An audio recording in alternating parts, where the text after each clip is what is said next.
So I qualified 12th, as you just seen me do. Right there, because I pressed A. Now the reason I did that is the same reason what you see me do at Sonoma. Qualifying back here is a bit more fun.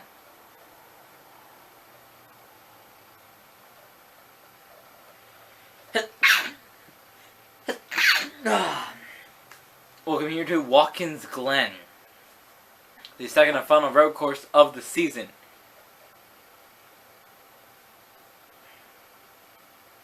This year, the winner of the race was AJ Allmendinger. What will happen in my season? There's the crazy flyover here of the left and right hand turn. Jimmy Johnson starts first, number 48, Lowe's. Second, number 24, Jimmy Johnson, Exalta. Third, Marcus Ambrose, number 9, Stanley Tools. And fourth, Kyle Busch, number 18, M&M's. Expect Marcus Ambrose and AJ Allmendinger to be a factor.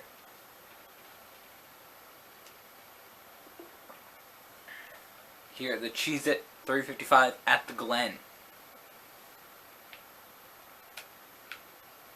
Now my issue is that I gotta start the outside lane in 12th. Okay, that's not where you want to have to start. You want to start the inside lane. Now typically you'd think, well, this is the inside lane. But Watkins Glen starts with a right hand turn, which makes the inside lane be the outside line. So when it pops up inside or outside, you gotta pick, just stick with what it is, because that's the inside. The inside gets such a better run. Can I cut Stenhouse off? Yes, I can. Yes, I can. Oh my gosh. What was that? Dale Earnhardt Jr. is in the grass around, but no caution. Just so you know, I did not wreck him on purpose there. That was not on purpose. He popped out of line as I went down. Just got into him a bit. Now you do want to be on the wall for this turn because it gives you the advantage in this corner. Not that I ever go with that, but oh, there's Biffle back across the grass. He's around. Caution's out for Greg Biffle. I almost got spun there last second. See, there you go. I hit him, and he comes back in and got an Ambrose, and that's who hits it in the wall right there.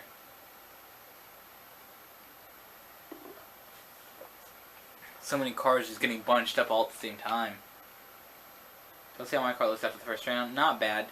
That bumper doesn't look bad for being the one that sort of caused both the incidents that have happened on the track. Let's see where Dale Earnhardt Jr. is. He's 37th, so he got to move up a couple positions because of that. He would have been last, okay. Yeah, you remember in the first corner, I hit the back of his bumper. You hit the back of these bumpers here. They are so touchy, these cars are. You can like make slight contact and spin. That's the thing. You don't brake just right into these corners, which I did admit that typically I do good braking here, but I didn't brake right that time.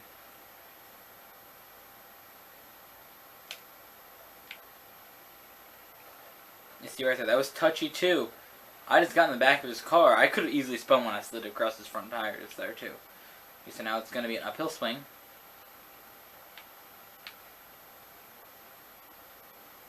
And that's the thing. Once I get the lead here, I'm gone. I am determined to win Watkins Glen, okay? Which is known to be one of my better tracks.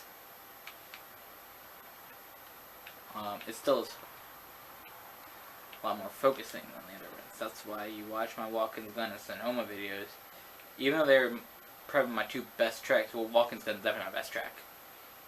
And I don't say so much because there's so much more you gotta focus on when exactly to brake. Like, I use the thing up top, but when it says slow, I typically hit brakes. See, right now it hits slow, so I'm braking. Now I'm getting back into the gas. So let me take you how I do a lap. Here you go.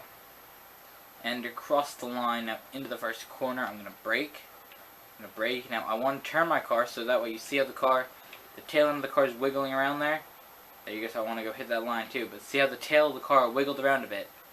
That's me doing that on purpose. So the braking does wiggle it a bit, but I also wiggle the joystick thing to make it go a bit more. So up here, I don't really go slow. Okay, so through here, now that black line is really the line that most cars take, but I try to take this line a bit better. which would be the second line, even though before I said you wanted that high side. In reality, you would, because you're going to be closer to this bump here. That's the only spot you're going to want it. So really, you do want that inside line. You might have the disadvantage in that corner. But this inside, so basically, as long as you're on that first row that I said that I wasn't on in the first thing, you're good. So here we go. So we're going to go down to here. Getting some good speed. We're going about 153, I'd say. So you see that smoke there? That was the brakes trying to lock up. Even though the brake, anti-lock brake thing is on, they were still about to lock up. And Johnson is gaining in the corner. I see him. This is one of the only few tracks that Jimmy Johnson has not won on in NASCAR. So I'm going to brake hard into this corner because I know what I'm doing. So I think that just that corner they gain on me a bit in the last corner, but I can outrun them the rest of the track. So I put a hurting on their time in the first lap, and we're good. Probably I'll do this last lap in silence a bit more because I'm really focusing on beating these cars out.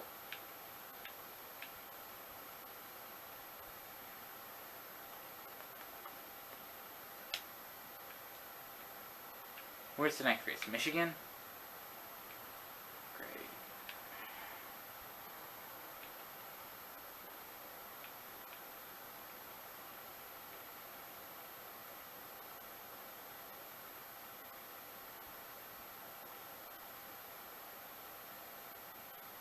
Just the track I want to go to, Michigan. Because I got a strategy.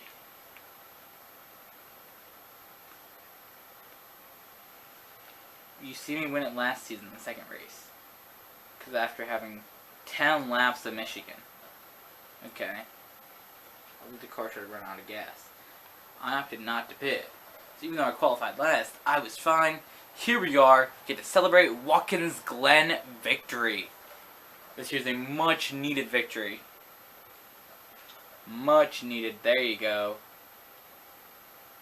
Oh my gosh. Much needed victory for me. Probably everybody watching was really hoping that I get a victory soon because it's been a while. It's been since Kentucky. And I mean, for everybody watching, it's been a bit of a downhill thing recently you've seen. Come on, why don't you spin? There you go. Not where I wanted you to spin, but okay. I'm going to take it right here. Come on, get a good spin on it. Get a good spin right here. Yes!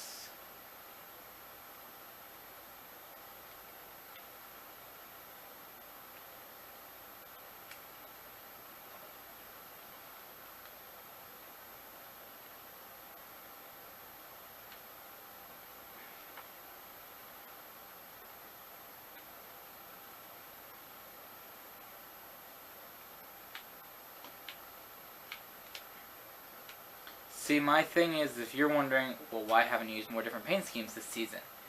That's because last season I did it because I had a bunch of different ones. But I'm trying to make it more realistic, and Kyle Larson wouldn't use all the different paint schemes. His typical paint schemes are the red and the white back, or the white front and the red back, the opposite of what it is now. So hopefully they'll come up with that one, and we can try that one out a bit. But still, that would really be the only ones that I use a lot. You'll see the Clorox car a bit, and the silver car, but the X piece is not one of my favorites.